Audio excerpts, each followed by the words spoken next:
してるより愛してることを伝える言葉がないのはきっと Morning, my little flock of happy campers. All right, so I do have a special video for you today. Miss Lucy wants to get down. All right, so I'm going to talk to you about a couple of random things, and then at the end I'm going to tie it all up, and it'll have a great opportunity for everybody that's been thinking about traveling but is too scared. All right, so why don't I have a traveling partner? All right, I would love to take Miss Karen with me traveling. Miss Karen would be a wonderful traveling partner. But Miss Karen, even though we have camp together, she has a wonderful life and she's happy with her life. So you know what? If you're happy with your life, great. I wouldn't want to change your life at all. All right, but then we have one of my friends, and I'm just going to call her Angela. You know, this way nobody knows who she is. And she was my friend for like 17 years. And Angela is the type of person, she is, hold on. All right, so Angela is crazy in the spontaneity department. She is so much fun. She's a hoot. All right, and a couple of years ago, 2 years ago, I was staying with her, and she was thinking about doing what I do full time, and I was happy to have her aboard. It would have been so much fun. But she met a few challenges, and little challenges like this can knock you off your little platform.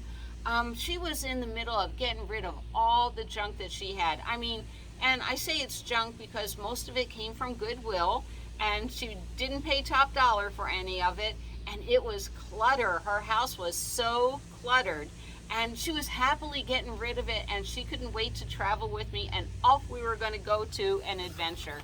So what happened to Angela?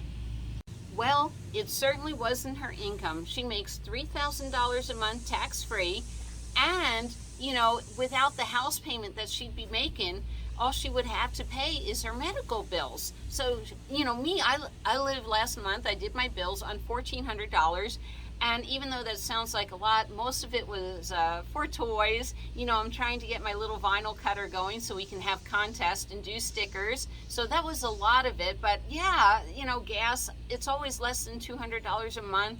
Food, you know, now I'm on my diet, maybe $200 a month, so my bills are not outrageous. So if it's not money, what else could it be? And don't forget to listen to the end, because I'm going to tie it all together. And go ahead, you can like this right now. I'm waiting. Did you like? All right.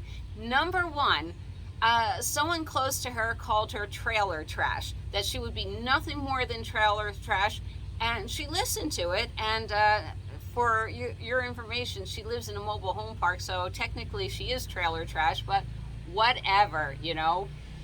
Number two, attachment to stuff. I don't get attachment to stuff. Yes, I love all my jewelry stuff, but I did chuck it all before. But if most of your stuff is Goodwill finds, I don't get it. But I do understand that people have trouble. And with her $3,000 a month, she could have easily afforded a $100 storage unit and put her treasured stuff in that and been on her way.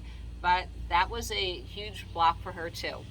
The third stumbling block was she was promised money for a new vehicle. Someone was going to give her $20,000 and she was going to buy a big van with it, you know, or a down payment on a nice vehicle. Well, the same person that said she's trailer trash said, well, we're not giving you the money for the vehicle.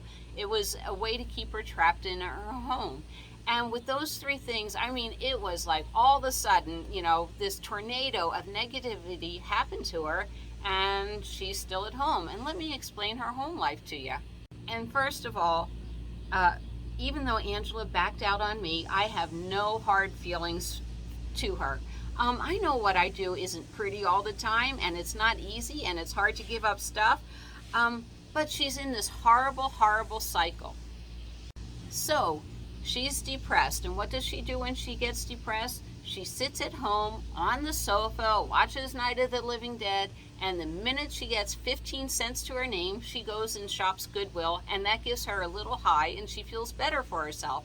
And then once the money's gone, back home, back depressed, and back watching Night of the Living Dead. And it's this treadmill that she's on that I was trying to lift her up out of to get her out of it.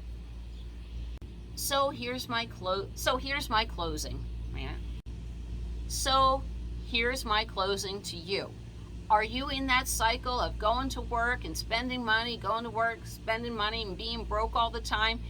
If that's something that you're not interested in, below in my playlist, Out and About, I have this video, and it's called Huge News, Come Travel With Us. And when I get back from the East Coast, mid-October, maybe about the 21st, we're going to start, and we're going to go traveling very inexpensively, and I'm going to show you all how to boondock, where to camp at, and maybe you don't want to boondock, you want to stay at a Walmart, but we're going to hit so many exciting towns like Roswell, New Mexico, Tombstone, Arizona, and then we're going to meet up, if the Rubber Tramp Rendezvous is going again, back in January. We'll do the Women's Rubber Tramp Rendezvous and the All People's Rubber Tramp Rendezvous, and this way you can build up your skill set on how to camp. So if you're interested, go into my playlist, Huge News, Come Travel With Us, watch the video, and if you're interested, go ahead and start planning. And you know what? Miss Lucy and I hope that we will see you down the road. 愛してるより愛してることを伝える